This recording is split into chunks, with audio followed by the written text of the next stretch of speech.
Good morning students. Last class में हम लोगों ने पढ़ा था टेक्सोनॉमिक टूल्स के बारे में। ठीक है, टेक्सोनॉमिक टूल्स, कुछ टूल्स मैंने आपको लास्ट लेक्चर में बता दी थी, जैसे कि bract, ebracteate, bracteolate, pedicellate, sessile, complete, incomplete, bisexual, unisexual. इस तरह से आप लोगों ने 9 टूल्स पढ़ी थी। ब्रैक्ट मीन्स ब्रैक्ट अगर प्रेजेंट है तो फ्लावर इज ब्रैक्टिएट, एब्सेंट है तो ई ब्रैक्टिएट, ब्रैक्टियोल प्रेजेंट है तो ब्रैक्टियोलेट, और अगर फ्लावर में जो व्रंत है वो प्रेजेंट है तो पेडिसिलेट, अगर व्रंत एब्सेंट है तो sessile. Complete means calyx, corolla, androecium, gynoecium, all are present, that is complete. और इनमें से एक भी अगर नहीं होगा that is incomplete.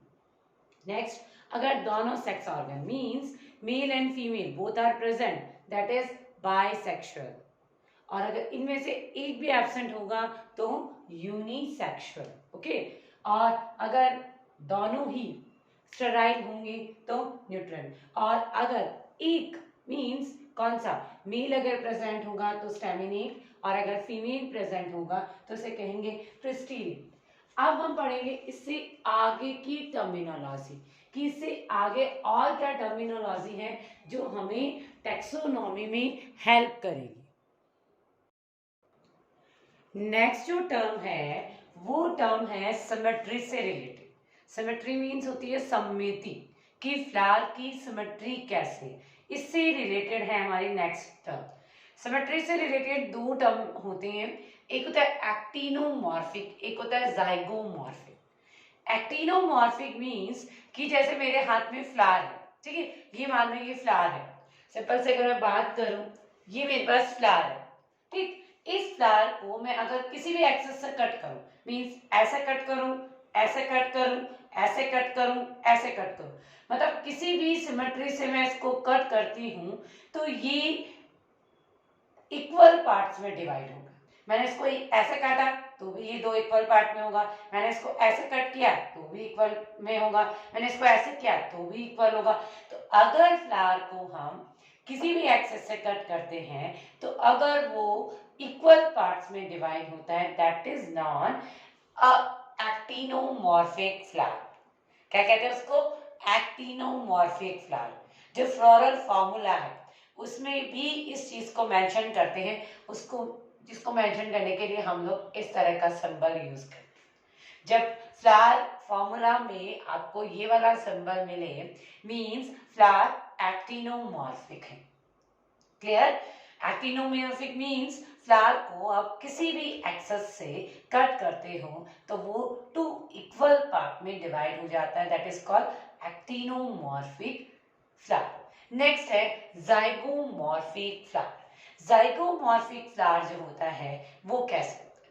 Zygomorphic flower में हम फ्लावर को ओनली वन साइड, मतलब एक ही ऐसी पोजीशन है जिससे हम इसके दो इक्वल पार्ट कर सकते हैं। ये नहीं है कि हम मन में आए वहीं से इसको कट करें, ओनली अ सिंगल पोजीशन। ठीक है, एक सिंगल पोजीशन है जिससे मैं इसको कट करूं तो ये दो इक्वल पार्ट में डिवाइड हो जाए, that is called zygomorphic. Floral formula में इसको भी मेंशन किया जाता है, इसको लिखा जाता है परसेंटेज के सिंबल से। जो हमारा परसेंटेज होता है ना, इसके थ्रू हम लोग इसको शो करते हैं। तो आप लोगों ने देखा फ्लावर से रिलेटेड एक और टर्म एक्टिनोमॉर्फिक एंड जाइगोमॉर्फिक। ठीक है, ये दोनों जो है ये हम लोगों को फ्लोरल फॉर्मूला में भी शो होंगे। उसके बाद आपको ये 4 टर्म्स दिख रही हैं, डायमेरस, ट्राइमेरस, टेट्रामेरस, पेंटामेरस। जैसे नेम से दिमाग में आ रहा है, डाई मीन्स 2 से रिलेटेड है, ट्राई 3 से रिलेटेड है, टेट्रा 4 से रिलेटेड है, पेंटा 5 से रिलेटेड है, मीन्स नंबर से रिलेटेड ये टर्म। यहाँ पर जो फ्लावर में जो साइकिल होते हैं, कैलिक्स, कोरोला, एंड्रोशियम, गाइनोशियम, आप लोगों को इनकी यूनिट्स भी बताई थी। कैलिक्स है ना, कैलिक्स का सिंगल यूनिट सैपल, कोरोला का सिंगल यूनिट पैटल, एंड्रोशियम का सिंगल यूनिट स्टैमन, गाइनोशियम का सिंगल यूनिट कार्पल। तो इनकी ये जो सिंगल यूनिट्स हैं, मीन्स कैलिक्स का जो अपना सैपल, पेटल, कार्पल, स्टैमेन, इनका नंबर कितना है। अगर फ्लावर में ज्यादातर मीन्स कैलिक्स में सैपल्स भी 2 हो, करोला में पेटल्स भी 2 हो, स्टैमेन भी 2 हो, या गाइनोशियम में कार्पल्स भी 2 हो, मतलब ज्यादा जो पार्ट्स हैं उनका नंबर सिमिलर हो, मीन्स 2 हो, ऐसे कंडीशन में जो फ्लावर होगा उसको हम डायमेरस फ्लावर कहेंगे। क्या कहेंगे? डायमेरस। मीन्स अगर जो ये number of sepal, petal, stamens, carpels अगर 2 होंगे तो हम उसको कहेंगे डायमेरस। और अगर इनका नंबर 3 हो, जैसे आप लोग अनियन है, अनियन लिलिएसी फैमिली में आता है ना, उसमें अगर हम लोग पेरेंट्स वगैरह देखते हैं तो उनमें जो साइकिल होते हैं, चक्र होते हैं, उनमें 3 होते हैं, तो इसलिए उस फ्लावर को हम ट्राइमेरस भी बोल सकते हैं। कैसे बोल सकते हैं? ट्राइमेरस। उसको हम ट्राइमेरस फ्लावर, क्योंकि मेजॉरिटी में जो साइकिल है उनमें जो मेंबर्स हैं वो 3 नंबर पे, इसलिए हमने उसको क्या कहा? ट्राइमेरस।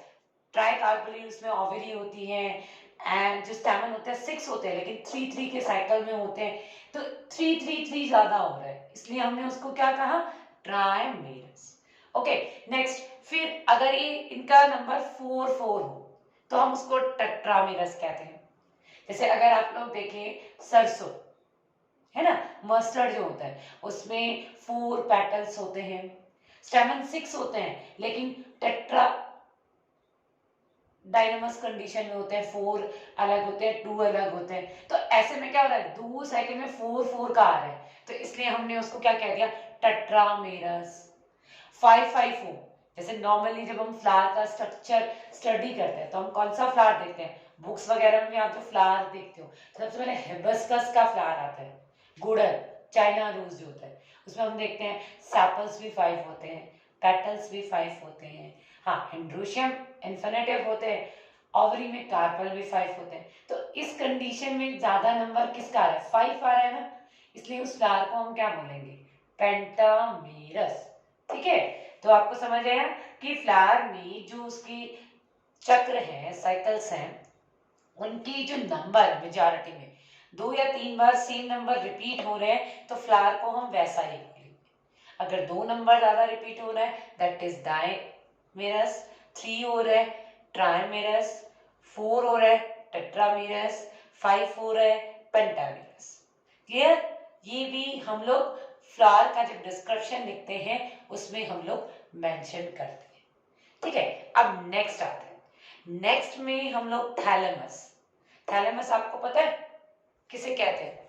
हम लोग की जो 4 साइकिल होते हैं, कैलिक्स, करोला, एंड्रोशियम, गाइनोशियम, ये फ्लावर के जिस स्ट्रक्चर से डेवलप होते हैं, ये वाला, इसको हम क्या कहते हैं?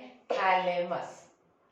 इसका अलग अलग शेप होता है। इसमें जो फ्लावर लीव्स कौन सी? कैलिक्स, करोला, एंड्रोशियम, गाइनोशियम, इनको हम फ्लावर लीव्स बोलते हैं। इनका ओरिजिन कैसे हुआ? इसके बेस पर फ्लावर जो होता है वो 3 टाइप का होता है। कौन कौन सा? Hypogynous flower, perigynous flower, epigynous flower. Okay, तो आपको फ्लावर जो है उसका थैलेमस पर पोजीशन या थैलेमस के स्ट्रक्चर के बेस पर हम फ्लावर को 3 टाइप से पढ़ते हैं, हाइपोगाइनस, पेरिगाइनस और एपिगाइनस। अब ये फ्लावर कैसे होते हैं थोड़ा सा आप लोग देखें। अगर मैं बात करूं हाइपोगाइनस, हाइपोगाइनस में क्या होगा कि आपकी 3 साइकिल, ये वाले 3, ये नीचे से डेवलप होंगे। ये आपका कैलिक्स, ये करोला, ये एंड्रोशियम, देन गाइनोशियम। यहाँ बाकी 3 साइकिल तो थैलेमस के नीचे लोअर पार्ट से डेवलप होंगे और ये अपर पार्ट से डेवलप होगा। इस कंडीशन में जो इसकी ओवरी होती है, ये ओवरी, ये क्या होती है? सुपीरियर होती है, ऊपर होती है। तो हाइपोगाइनस में ओवरी क्या होगी? सुपीरियर होगी। तो जब भी हम फ्लोरल फॉर्मूला लिखते हैं उसमें इसको जी जो है ना, इसको यू लिखते हैं, सुपीरियर ओवरी, उल्टा लिखेंगे। चलो ये तो बाद में बताएंगे, यहाँ आप इतना ध्यान रखो। ये हाइपोगाइनस फ्लावर। नेक्स्ट आता है एपिगाइनस। एपिगाइनस में क्या होता है कि जो थैलेमस होता है वो इस तरह से कप शेप स्ट्रक्चर बना लेता है, ठीक है, और इस कप शेप स्ट्रक्चर में आपकी ओवरी प्रेजेंट है और सेम कंडीशन से आपके बाकी की साइकिल भी डेवलप होते हैं। मींस सब एक सेम पोजीशन से डेवलप, दैट इज पेरिगाइनस। समझ गए? कैलिक्स, क्रोला, एंड्रोशियम, गाइनोशियम सब सेम पोजीशन से डेवलप होते हैं और थैलेमस कप शेप स्ट्रक्चर बनाते हैं, दैट इज कॉल्ड पेरिगाइनस। फिर आता है एपिगाइनस। एपिगाइनस में भी थैलेमस जो है वो कप शेप स्ट्रक्चर बना लेता है, जिसमें आपकी ओवरी मतलब जो सबसे इनर है, बाकी 3 पार्ट्स जो हैं वो इसके अपर पार्ट से डेवलप। ये है हाइपोगाइनस, ये और ये आपका एपिगाइनस। क्लियर कि ये 3 टाइप्स के आपको यहाँ कंडीशन मिलेंगी। हाइपोगाइनस मींस जो हमारा गाइनोशियम पार्ट है वो सबसे अपर पे होगा, बाकी सब इसके लोअर थैलेमस के लोअर पार्ट से डेवलप होंगे। पेरी में सब एक ही पोजीशन से होंगी, लेकिन एक चीज चेंज होगी, थैलेमस कप शेप स्ट्रक्चर का फॉर्मेशन करेगा। एपिगाइनस में क्या होगा कि थैलेमस जो है कप शेप स्ट्रक्चर रहेगा, ओवरी कप में होगी, लेकिन बाकी जो और है कैलेक्स, क्रोला, एंड्रोशियम, ये इसके अपर पार्ट से डेवलप होंगे। तो इस तरह से फ्लावर जो है उसमें थैलेमस और इसकी लीव्स की पोजीशन के बेस पर ये 3 टाइप का हो गया, हाइपोगाइनस, पेरिगाइनस, एपिगाइनस। क्लियर? अब इसके बाद हम एक एक साइकिल से रिलेटेड टर्मिनोलॉजी पढ़ेंगे। कैलिक्स से रिलेटेड, करोला से रिलेटेड, एंड्रोशियम से रिलेटेड और गाइनोशियम से रिलेटेड। तो सबसे पहले हम जो स्टार्ट करेंगे वो करेंगे कैलिक्स से रिलेटेड टर्म्स। कैलिक्स की सिंगल यूनिट को हम क्या कहते हैं? सेपल। क्या कहते हैं? सेपल। सेपल किसको कहते हैं? कैलिक्स की सिंगल यूनिट को हम सेपल कहते हैं। अगर ये सिंगल यूनिट अलग अलग हो, अगर फ्लावर में ये सिंगल यूनिट अलग अलग हो, जैसे कि आप रोज, गुलाब का फूल आप सब लोगों ने देखा होगा, उसमें आप लोगों ने देखा होगा ग्रीन कलर का सबसे बाहर एक चक्र होता है। आप लोगों ने फ्लावर बर्ड देखी होगी, गुलाब की जो कली होती है वो ऐसे ऐसे बंद रहती है, ग्रीन कलर की उसके चारों तरफ एक एनवेलप जैसा रहता है। तो जो ग्रीन कलर का जो स्ट्रक्चर है वो क्या है? सेपल। ठीक है, अगर ये सेपल अलग अलग हो तो इस कंडीशन को हम कहते हैं polysepals. Clear? Sepals are free. जब सेपल्स फ्री होंगे, सेपल्स आर फ्री, जब फ्री होंगे तो हम कहेंगे पॉलीसेपलस। और जब ये फ्यूज्ड होंगे, जब ये फ्यूज्ड होते हैं तो इसको हम कहते हैं गैमोसेपलस। क्लियर? जब सेपल्स फ्यूज होंगे तो उसको हम कहेंगे गैमोसेपलस। ठीक है, उसके बाद अगली टर्म जो है, ये दोनों एक दूसरे के क्या हो गए? अपोजिट हो गए। Fuse, गैमो, free, poly. Okay, next है पेटेलॉइड। ये टर्म आती, पेटेलॉइड मींस पेटल्स क्या होता है? करोला के पार्ट, और दिमाग में आता है पेटल्स क्या होते हैं? नॉर्मली कलरफुल होते हैं, है ना? अगर किसी फ्लावर में पेटल्स जो हैं, सॉरी सेपल्स जो हैं वो कलर्ड हो जाए, ग्रीन के अलावा कोई कलर के हो जाए, that is called petaloid. Sepal petal जैसा हो जाता है उसको हम कहते हैं पेटेलॉइड। क्लियर? ठीक है, नॉर्मली सेपल्स जो होते हैं वो ग्रीन होते हैं, लेकिन अगर वो कभी कलरफुल हो जाते हैं तो इस कंडीशन को हम क्या कहते हैं? पेटेलॉइड। ओके, अब नेक्स्ट जो 3 टर्म्स है वो पेटल सेपल कब तक फ्लावर में प्रेजेंट रहता है। पहला है कैडिकस। इस कंडीशन में क्या होता है कि जो पेटल्स होते हैं जो सेपल्स होते हैं वो क्या करते हैं, बहुत जल्दी खत्म हो जाते हैं या हम कह सकते हैं गिर जाते हैं। जैसे ही फ्लावर खिलने के बाद जस्ट गिर जाए तो उस कंडीशन को हम कहते हैं caducous. Clear. Next deciduous. Deciduous condition में क्या होता है कि फर्टिलाइजेशन के बाद मेल फीमेल गैमेट बन गए फ्लावर में, वो आपस में अटैच हो गए, उसके बाद अगर गिरते हैं तो उसको हम कहते हैं डेसिडियस, तब तक रहे। एक होते हैं पर्सिस्टेंट। पर्सिस्टेंट मीनिंग जब तक फ्रूट बने। आप ब्रिंजल देखते हो, बैंगन देखते हो, बैंगन पे ग्रीन कलर का जो स्ट्रक्चर प्रेजेंट होता है जिससे हम उसको पकड़ते हैं बैंगन को, है ना, वो ग्रीन कलर का जो स्ट्रक्चर है वो सेपल है। तो सेपल तब गिरेंगे जब तक नहीं गिरेंगे जब तक उसका फ्रूट नहीं बन जाता।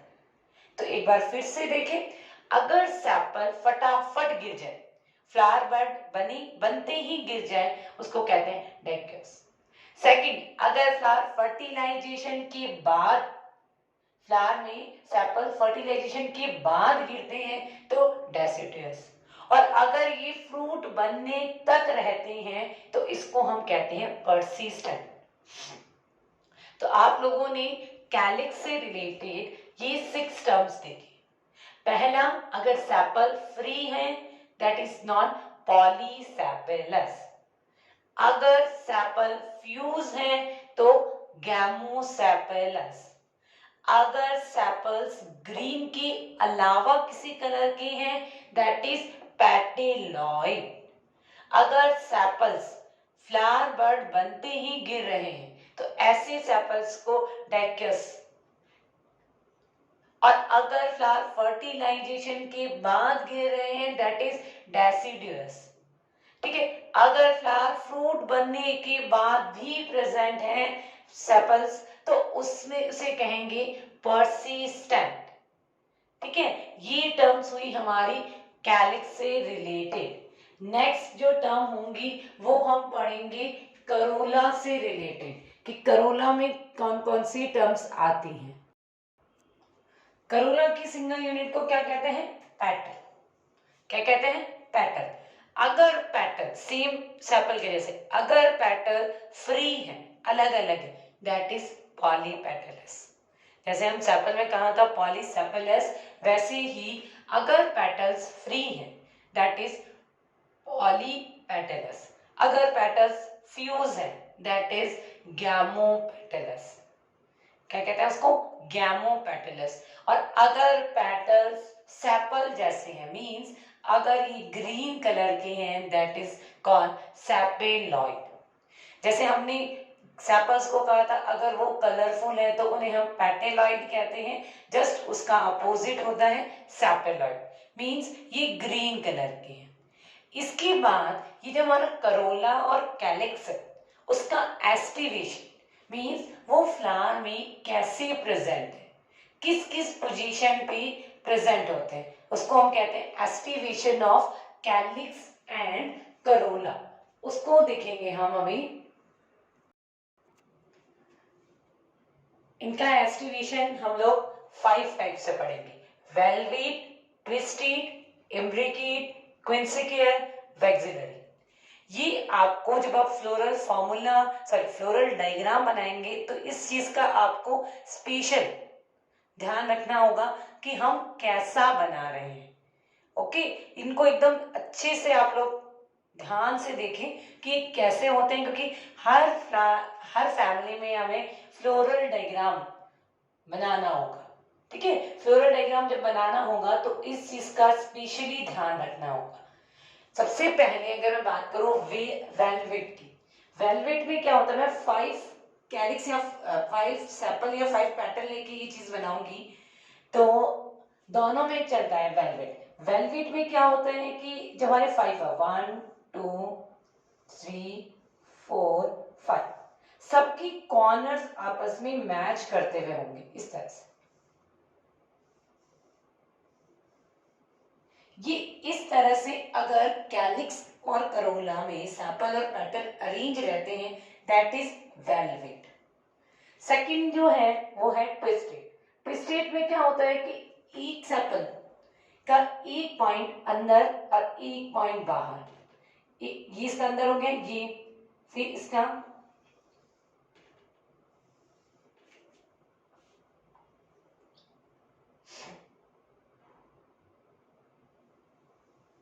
इस तरह से देखो, ये वाला ये इसका बाहर, ये इसका अंदर, ये इसका बाहर, ये इसका अंदर।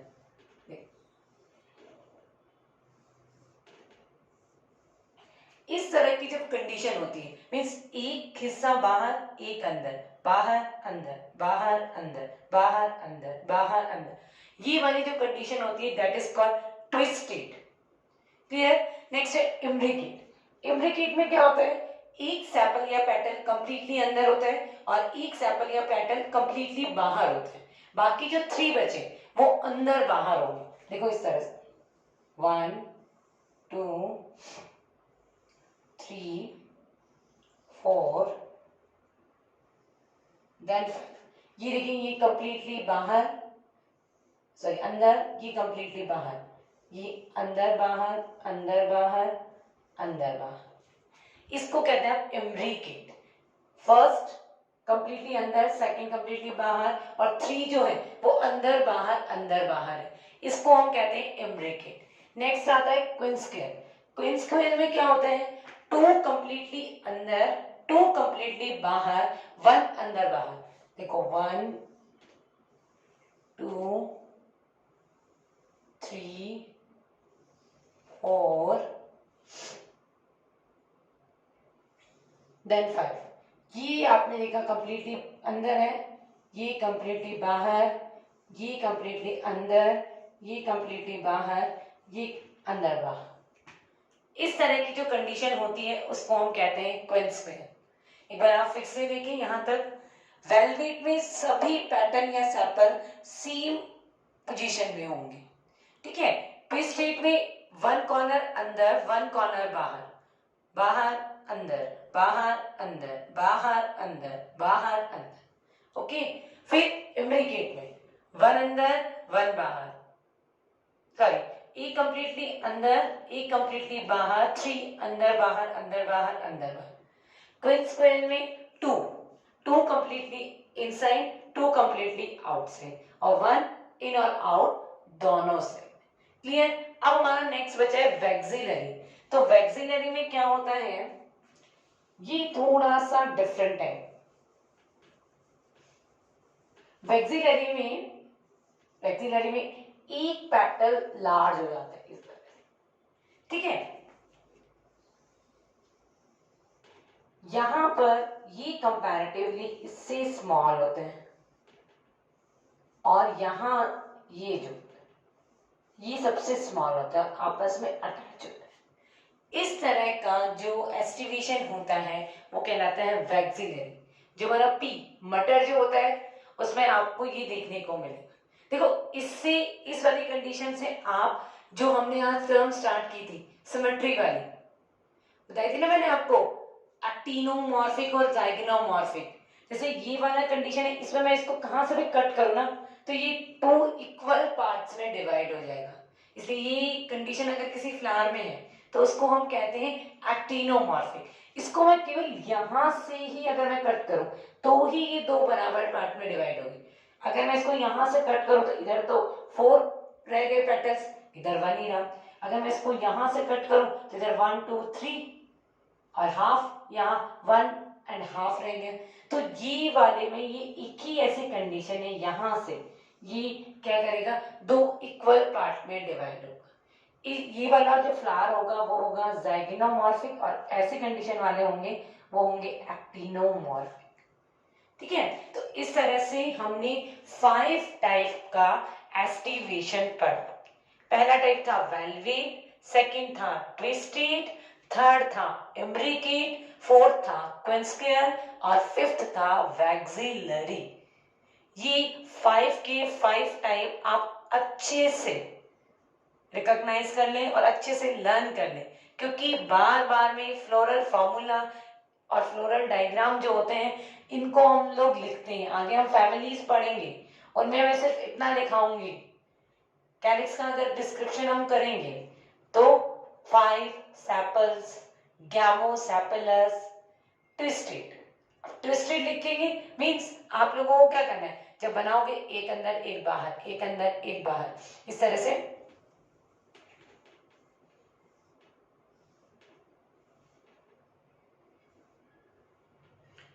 एक अंदर एक बाहर, एक अंदर एक बाहर बनाते जाओगे। ठीक है, क्लियर। अगर मैं कह दूं जो है वैक्सिलरी एस्टिवेशन है तो वहां सिर्फ हम इतना नाम ही लिखेंगे, आपके दिमाग में आ जाना चाहिए कि वैक्सिलरी वेनेशन हाँ ऐसा होता है, क्विंस्क्वेयर ऐसा होता है। तो ये चीज आपको बहुत अच्छे से रिकॉग्नाइज करनी है, याद रखनी है। ठीक है, रिमेम्बर इट। तो आज हम लोगों ने इसकी फ्लावर की बची हुई टर्मिनोलॉजी पढ़ी और कैलिक्स और करोला से रिलेटेड टर्मिनोलॉजी पढ़ी।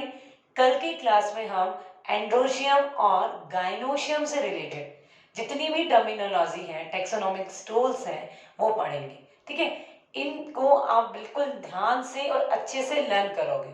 मैंने पहले भी बताया कि ये अलग से क्वेश्चन नहीं पुटअप होने वाला है, ये हमें आगे के लेक्चर्स या आगे की फैमिली स्टडी या टेक्सोनोमिक स्टडी में हेल्प करेंगे। ठीक है, तो इसलिए आप इनको बहुत अच्छे से ध्यान से आप इनको पढ़िएगा। Okay, thank you.